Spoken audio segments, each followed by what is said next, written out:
Stop guessing on why your OEM unlocking is grayed out on your Pixel 8 or Pixel 10. This is exactly how you unlock the bootloader, without failing once. Most other tutorials are confusing, but here at Rexus we know it is a provisioning check failure, where the device hasn't verified its status with Google. Before we toggle the switch, you need to understand the logic, or you will just get stuck with a locked device every time you try to flash. We're going to do this hand in hand and step by step, so you get total control.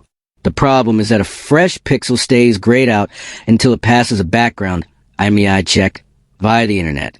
This is the authority fix from Rexus that guarantees your freedom. You might think you have a carrier lock model, but that is a distraction. The secret trick that other creators missed is forcing a system update check to trigger the server handshake instantly. Now, focus up because the dopamine hit of a toggleable switch is seconds away. First, connect to Wi-Fi and insert any SIM card. Next, go to Settings, System Update, and tap Check for Update to force the handshake. Finally, go back to Developer Options. If it's still gray, restart the phone and wait 5 minutes while connected to the internet.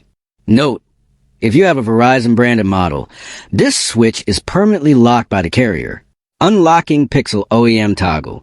This video shows how to trigger the Google server check, so the OEM unlocking option becomes available in your settings. If you follow me exactly, your bootloader is ready to be unlocked.